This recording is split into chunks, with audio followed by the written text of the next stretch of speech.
দেড় যুগেরও বেশি একটি সময় আমাদেরকে ক্রস করতে হয়েছে। সেটি ছিল আওয়ামী জাহিলিয়াতের একটি যুগ। সেই যুগে আজকে এই আমরা এতক্ষণ পর্যন্ত কথা বলেছি, আমরা স্বাধীনভাবে কথা বলতে পেরেছি। আমাদেরকে এটা ভাবতে হয়নি এই কথাটার জন্য হয়তো বাসায় রাতে পুলিশ যাবে, বা আজকে যখন আমরা ফেসবুকে কোনো একটি পোস্ট করি আমাদেরকে ব্যাকস্পেস ব্যবহার করতে হয় না। আজকে দেখা যায় অধিকাংশ সময় আমাদের দেশের কিছু টকশোজীবী এই 4 মাসে আমরা কি পেলাম, 4 মাসে বাংলাদেশ একদম রসাতলে চলে গিয়েছে, আহাজারি, সুখ, কষ্ট, এগুলো সবসময় বর্ণনা করতে থাকেন। কিন্তু তারা যেভাবে আজকে সুখ প্রকাশ করেন টকশোতে, যেভাবে আহাজারি প্রকাশ করেন টকশোতে, গত 16 বছরে তাদের এই আহাজারি প্রকাশ করতে আমরা শুনিনি। অত্যাচারের বিরুদ্ধে, অন্যায়ের বিরুদ্ধে, গুমের বিরুদ্ধে, খুনের বিরুদ্ধে, নির্যাতন এবং নিপীড়নের বিরুদ্ধে আমাদের ক্রোধ রয়েছে, এই তরুণ প্রজন্মের ক্ষোভ রয়েছে। আমাদের চোখে ক্রোধ রয়েছে তাদের বিরুদ্ধে, সেসব কলমের বিরুদ্ধে যেই কলমগুলো ফ্যাসিবাদের সমর্থনে এতদিন পর্যন্ত লিখে গিয়েছে। আমাদের ক্রোধ রয়েছে সেসব বিচারকদের প্রতি, যেসব বিচারকের কলম দিয়ে ইনসাফের পরিবর্তে জুলুম লেখা হয়েছে, যেসব বিচারকের কলম দিয়ে মজলুমের গলায় ফাঁসির রশি লেগেছে। আমাদের ক্রোধ রয়েছে সেসব শিক্ষকদের প্রতি, যেসব শিক্ষকদের ক্লাসরুমের পরিবর্তে যেসব শিক্ষকরা প্রহসনের শান্তি সমাবেশে গিয়ে এই ফ্যাসিবাদের পক্ষে সমর্থন উৎপাদন করেছে। আমাদের ক্রোধ রয়েছে সেসব আমলাদের প্রতি, যেসব আমলারা এই ফ্যাসিবাদকে টিকিয়ে রাখতে ভ্যানগার্ড হিসেবে কাজ করেছে। আমাদের ক্রোধ রয়েছে সেসব ব্যবসায়ীদের প্রতি, যেসব ব্যবসায়ীরা 27শে July mother of terror Sheikh হাসিনার কাছে গিয়ে উন্নয়নের বায়াত নিয়ে এসেছে।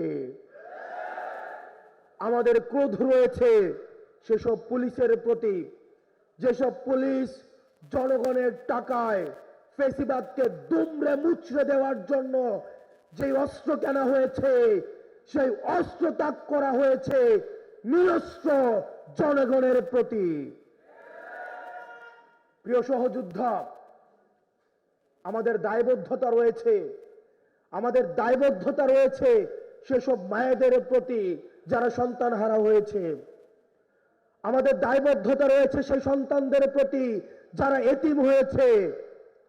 আমাদের দায়বদ্ধতা রয়েছে সেসব বিধবাদের প্রতি যাদের মেহেদির রক্ত শুকিয়ে যাওয়ার পূর্বে তাদের স্বামী রাস্তার মধ্যে রক্ত দিতে হয়েছে। আমাদের 16 বছরের আঘাত, এই টকশোজীবী কিছু বুদ্ধিজীবী যারা ভারত থেকে যাদেরকে ফাইন্যান্স করা হয়, তাদের কথা শুনে আমাদেরকে ভুলে গেলে চলবে না। আমাদের এই আওয়ামী জাহিলিয়াতের অত্যাচার এবং নিপীড়ন আমাদের বারবার মনে করতে হবে। আপনাদেরকে মাথায় রাখতে হবে আমাদের মুভমেন্ট 2 ধরনের হয়, ফরওয়ার্ড মুভিং এবং ব্যাকওয়ার্ড মুভিং। আমরা যদি এই বর্তমান সময়টাকে কাজে না লাগাতে পারি, তাহলে ভবিষ্যতের কাঠগড়ায় আমরা ঠিক ওই ধরনের অপরাধী হিসেবে বিবেচিত হব যারা আজকে বর্তমানের কাঠগড়ায় যেভাবে আমরা অতীতকে আমরা অপরাধী হিসেবে বিবেচনা করছি। সেজন্য আপনারা যারা তরুণ প্রজন্ম রয়েছেন, আপনার এবং আমার দায়বদ্ধতা অনেক বেশি। আজকে 2024 এই কারণে ঘটেছে, কারণ যারা আমাদেরকে নেতৃত্ব দেওয়ার কথা ছিল, যেসব অভিভাবক রাজনৈতিক দূরদৃষ্টি সম্পন্ন, যারা আমাদেরকে ভ্যানগার্ড হয়ে আমাদের পরবর্তী ভবিষ্যৎটা মসৃণ করার কথা ছিল, তারা ব্যর্থ হয়েছে বিদায় আজকে 24-এ তরুণ প্রজন্ম গুলির সামনে দাঁড়াতে হয়েছে। সুতরাং পরবর্তী বাংলাদেশ বিনির্মাণের ক্ষেত্রে আমাদের তরুণ প্রজন্মকে এগিয়ে আসতে হবে। যারা আমাদের অভিভাবক রয়েছে, যারা অভিজ্ঞতা সম্পন্ন আমাদের পূর্ব প্রজন্ম রয়েছে, তাদের থেকে আমরা অভিজ্ঞতা নিব। তাদের অভিজ্ঞতা এবং এই তরুণ প্রজন্মের সাহস, এই দুইটার সংমিশ্রণে আমাদের পরবর্তী বাংলাদেশ বিনির্মিত হবে। কোন শক্তি যদি রাষ্ট্রীয় কাঠামোর মধ্য দিয়ে মনে করে থাকে এই তরুণ প্রজন্মকে মাইনাস করে দিয়ে পরবর্তী বাংলাদেশ বিনির্মাণ করবে, ক্ষমতার লোভে অন্ধ হয়ে গিয়ে তারা যদি মনে করে থাকে এই তরুণ প্রজন্মকে তারা মাইনাস করে দিয়ে নিজেরাই সংসদের দিকে যাত্রা করবে, তাহলে তারা সেটা ভুল ভাবছে। প্রিয় সহযোদ্ধা, আপনাদেরকে মনে করতে হবে আমাদের এই সংগ্রামটা যত না বেশি আমাদের দলীয়, তার চেয়ে বেশি আমরা একটা জেনারেশন কনফ্লিক্টের মধ্যে রয়েছি। আমাদের ছাত্রদল, ছাত্র শিবির, আমাদের অধিকার পরিষদ, বাংলাদেশ বৈষম্য বিরোধী ছাত্র আন্দোলন, আমাদের বাংলাদেশ বৈষম্য বিরোধী ছাত্র আন্দোলন এটি কোনো ক্রিয়াশীল ছাত্র সংগঠন না, বরং আমাদের এই ফেসিবাদ বিরোধী আমাদের যে শক্তিগুলো ছিল এই শক্তিগুলোকে একত্রীকরণের ক্ষেত্রে এবং জাতীয় ঐক্যের প্রতীক হিসাবে বৈষম্য বিরোধী ছাত্র আন্দোলন এখনো পর্যন্ত মাঠে রয়েছে।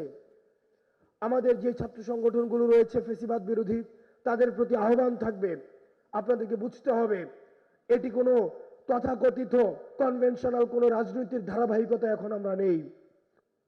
আমরা একটি জেনারেশন কনফ্লিক্টের মধ্যে রয়েছি। প্রতিনিয়ত আপনাকে নিয়ন্ত্রণ করতে, আপনার মগজের দখল নিতে, আপনার মেরুদণ্ডকে দাসখতের আওতায় ভুক্ত করতে আমাদের পূর্ববর্তী প্রজন্ম সতর্ক দৃষ্টিতে রয়েছে। কারণ তারা এই তরুণ প্রজন্মের প্রশ্নকে ভয় পায়, তারা এই তরুণ প্রজন্মের এই আপোষহীন মনোভাবকে ভয় পায়। সুতরাং আমরা যদি ঐক্যবদ্ধ না থাকতে পারি, তাহলে আমাদের এই পূর্ববর্তী প্রজন্ম যারা আমাদের এই ফেসিবাদের এই শাসন কাঠামোর মধ্যে আমাদেরকে শিকলবন্দি করে রেখেছিল, তারা এখন আপনার মগজল দখল নিতে ব্যস্ত, তারা আপনার স্বাধীন চিন্তার দখল নিতে ব্যস্ত, তারা আপনার মেরুদণ্ডকে বিক্রি করে দিয়ে আবার আপনাকে দাসখতের আওতাভুক্ত করতে ব্যস্ত। সুতরাং আপনাকে স্বনির্ভর হতে হবে, আপনার চিন্তার জায়গায় স্বনির্ভর হতে হবে, আপনার পলিসির জায়গায় স্বনির্ভর হতে হবে। প্রিয় সহযোদ্ধা, আমাদের 24 পরবর্তী বাংলাদেশ গঠন করার জন্য আমরা তরুণ প্রজন্ম ঐক্যবদ্ধ হিসাবে এবং পূর্ববর্তী প্রজন্মের অভিজ্ঞতা নিয়ে আমরা সামনে এগিয়ে যাব। আপনাদের সাথে আবার দেখা হবে। আমাদের লড়াইয়ে কখনোই আপোষ হবে না, শুধুমাত্র সংগ্রাম, মাতৃভূমি অথবা মৃত্যু। আসসালামু আলাইকুম ওয়া রাহমাতুল্লাহ।